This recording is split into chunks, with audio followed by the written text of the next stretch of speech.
Salut tout le monde, j'espère que vous allez bien, c'est Coach Lafont. Aujourd'hui, on se retrouve pour un nouveau concept de vidéo. Donc, à la différence de mes vidéos vraiment axées sur l'entraînement, la musculation, les habitudes de vie, la nutrition, vraiment tout ce qui englobe la santé, j'ai décidé de partir une série de vidéos qui va vraiment plus parler de moi. Je vais vous embarquer avec moi dans mon aventure d'entrepreneur, non seulement en tant que Coach Lafont, mais vraiment en tant que Jasmin, propriétaire du gym Immersion Santé. Avant de trop entrer dans le sujet, je vous invite à laisser un j'aime et à vous abonner à la page, ça ferait super plaisir. Je tiens à créer une communauté qui va vraiment me suivre dans mon aventure puis qui va pouvoir en bénéficier de son côté aussi.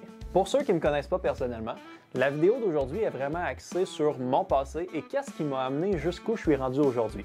En connaissant mon passé, ça va vous permettre de comprendre pourquoi je vais prendre telle et telle décision dans l'avenir et je vais vraiment vous embarquer avec moi dans l'évolution d'Immersion Santé. Pour commencer au tout début, on va revenir d'à peu près 10 ans en arrière. Ma passion pour l'entraînement, la nutrition et tout ce qui est la santé a vraiment commencé quand j'avais 12 ans. J'étais encore jeune, début du secondaire, puis ma sœur qui pratiquait le volleyball m'a dit « Ah ouais, viens, on va essayer le gym, viens t'entraîner avec moi. » Donc, j'ai été m'entraîner pour la première fois dans un gym à Fleurimont qui était le Excellence Fitness, qui ne l'est plus aujourd'hui. Et c'est là que j'ai commencé à m'entraîner avec mon père et ma sœur. Étant donné que j'étais vraiment jeune, j'étais vraiment le seul en bas de 15-16 ans qui s'entraînait dans le gym parce que j'étais accompagné de mon père. J'ai appris à connaître le propriétaire, j'ai vraiment développé une passion pour ça, puis j'ai commencé à m'entraîner, mais plus ou moins régulièrement. Tu sais, comme beaucoup de personnes, on y va une semaine, l'autre semaine, on y va moins. Mais j'ai quand même tout le temps gardé une cadence, là, puis j'ai jamais arrêté. Ma deuxième passion, vraiment ce qui rejoignait mes valeurs, c'était le fait d'aider les gens. En secondaire 4, il fallait faire des choix vers où qu'on voulait aller pour l'avenir. Puis ce que j'avais décidé, c'est que je me suis dit, OK, à partir d'aujourd'hui, je focus 100% sur ma santé, être en forme, puis je voulais aider les gens en étant policier. Donc c'est vraiment à partir de 15 ans que je suis tombé très sérieux dans l'entraînement, puis je me suis dit, OK, là, on donne tout.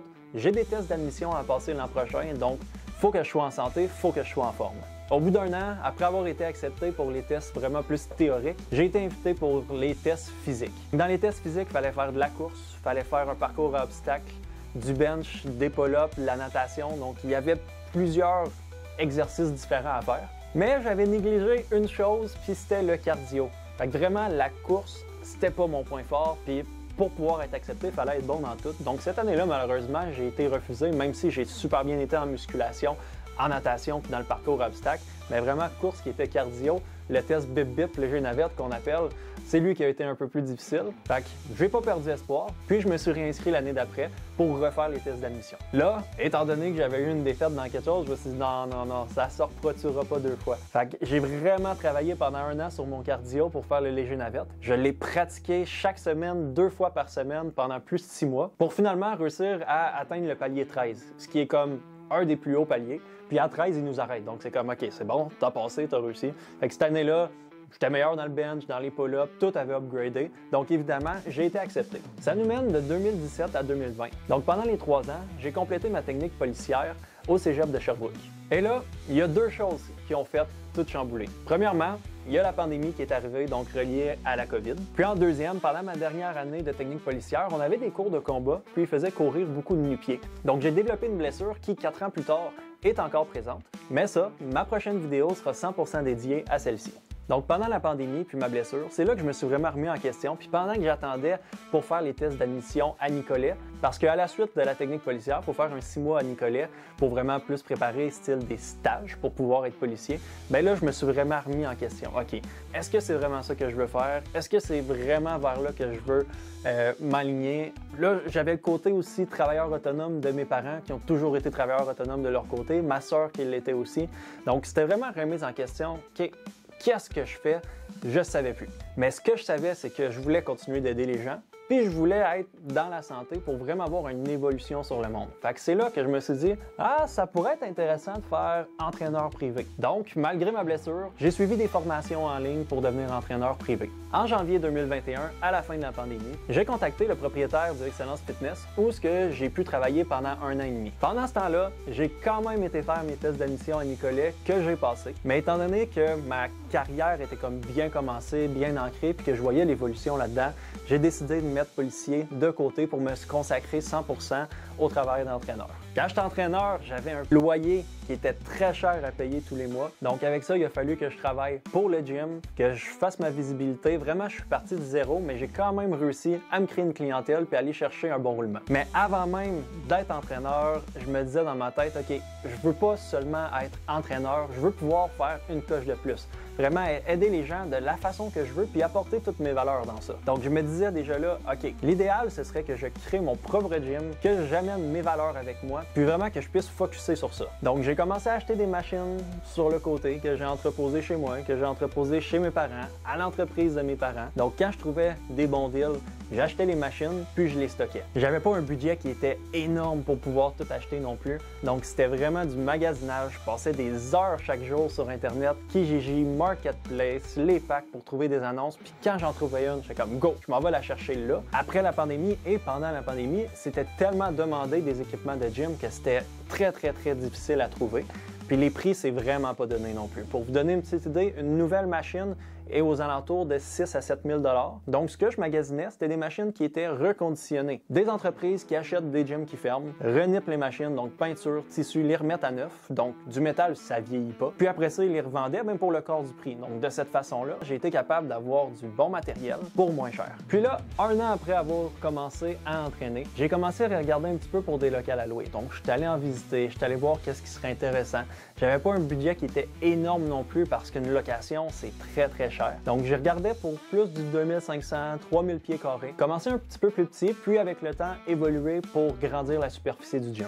Jusqu'à juin 2023. C'est là que le concret s'est vraiment fait. Mes parents ont une entreprise qui s'appelle Pur Noisettier. Puis, les voisins, qui étaient un magasin d'accessoires de douche, ont décidé de vendre. Donc, ils sont allés les voir, puis ont dit « Hey, j'aurais besoin des papiers, on veut vendre la bâtisse. » Donc, mes parents savaient que moi, j'étais à la recherche d'une place pour pouvoir créer une gym, puis m'installer à cette place-là. Donc là, ils ont dit « Wow, c'est un petit peu, là. On va regarder, on serait peut-être intéressé à aller acheter. » Fait que là, mon père, il m'appelle, il me dit « Hey, le voisin est venu nous voir, il dit qu'il veut vendre, viens, ça serait intéressant, on pourrait regarder la bâtisse. » Fait que c'est comme un jumelé commercial. Les divisions, c'était dur à voir, tout était rempli. Fait qu'on était comme, ça se faisait dessus. Là, on commence à s'imaginer un plan. Ah, on pourrait placer ça là, faire ces affaires-là. Donc, heureusement, on a jasé un petit peu, on a eu l'information vite. Puis avant même que le local soit affiché à vendre, mes parents ont acheté pour me faire une location. Donc, de cette façon-là, j'ai réussi à avoir accès à un espace pour le gym de 4000 pieds carrés. Donc, c'est une offre en or qui s'est présentée à moi, puis je pouvais pas refuser ça. Donc, je suis allé voir le propriétaire de l'autre gym, puis j'ai dit, regarde, j'ai eu une opportunité qui s'est offerte à moi pour ouvrir un gym. Donc, je veux m'ouvrir, mais c'est séparé. Donc, je resterai un dernier mois pour terminer mes clients, puis leur annoncer que je m'en vais. Puis, je vais me repartir, mais vraiment séparé. Donc, c'est pas la même clientèle parce que c'était pas la même vision du gym. Tout était différent. Donc, on s'est bien entendu là-dessus. Puis, je suis parti de mon côté en bon terme.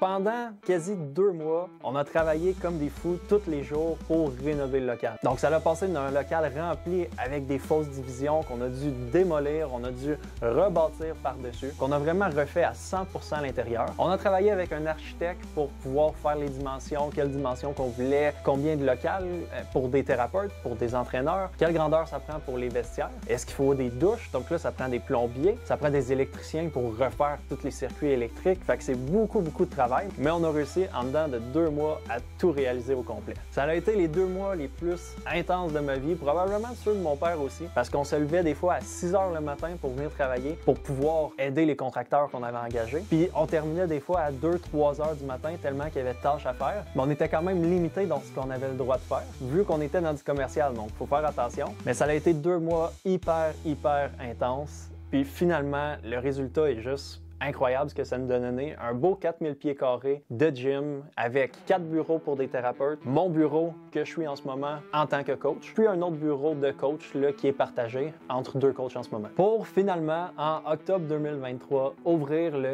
gym Immersion Santé. Depuis mon ouverture jusqu'à aujourd'hui, j'ai réussi à maintenir mon point de vue sur le gym, donc vraiment axé sur la santé, axé sur les habitudes de vie, qui va comprendre tout ce qui est alimentation, le sommeil, le stress, l'activité physique, vraiment toutes les sphères qui ont un impact sur le corps. Je voulais pouvoir être proche des clients, donc connaître les clients par leur nom, circuler dans le gym, qu'il n'y ait aucun jugement, vraiment un endroit que quand le monde vient s'entraîner, sont bien. J'ai réussi à créer vraiment une mentalité comme une petite famille que tout le monde se jase, il n'y a pas de gêne d'un à l'autre. Si quelqu'un a besoin d'aide pour un mouvement, il y a quelqu'un qui va aller l'aider, il y a toujours quelqu'un de présent. Donc, ça a vraiment créé une ambiance qui est difficile à décrire pour ceux qui n'ont jamais eu cette expérience-là, mais c'est vraiment hors du commun des gyms commerciaux. Je vais arrêter sur ça pour aujourd'hui. Je voulais vous faire une petite introduction à qui je suis, mais aussi que vous me connaissiez pour pouvoir suivre mon parcours en tant qu'entrepreneur, parce que oui, là, le gym est ouvert, mais j'ai encore plein de projets en tête, puis je pense que c'est vraiment intéressant de vous le partager puis de vous faire embarquer dans l'aventure avec moi, parce que c'est loin d'être terminé.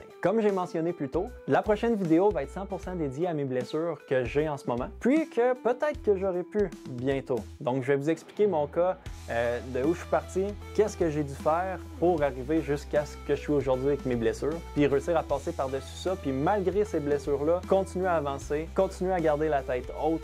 Oui, il y a des moments plus durs que d'autres, mais continuer d'avancer, toujours avoir quelque chose en tête, puis réussir à atteindre des objectifs comme que j'ai réussi à atteindre en moins de 2 ans, ce qui est vraiment incroyable, malgré des blessures, des problèmes de santé, tout plein de choses qui ont occasionné des difficultés, mais garder la tête haute, c'est vraiment ma mentalité, toujours poursuivre par-dessus, réussir à passer par-dessus les défis pour réussir à évoluer personnellement. Pour ceux qui êtes restés jusqu'à la fin de la vidéo, je vous invite à laisser en commentaire toutes vos questions. Donc, je ferai éventuellement une vidéo sous forme de Q&A pour répondre à vos questions, autant sur moi, sur le gym, ma mentalité, mon futur. Vraiment, poser les questions que vous voulez, puis ça va vraiment vous permettre de mieux me connaître pour embarquer avec moi, puis vraiment vivre l'expérience avec moi. Je vous dis un gros merci d'avoir regardé la vidéo, puis je vous dis à la semaine prochaine pour la prochaine vidéo qui va détailler mes blessures, puis comment j'ai fait pour surmonter cela et me rendre où je suis rendu aujourd'hui. Bonne fin de journée, c'était Jasmin.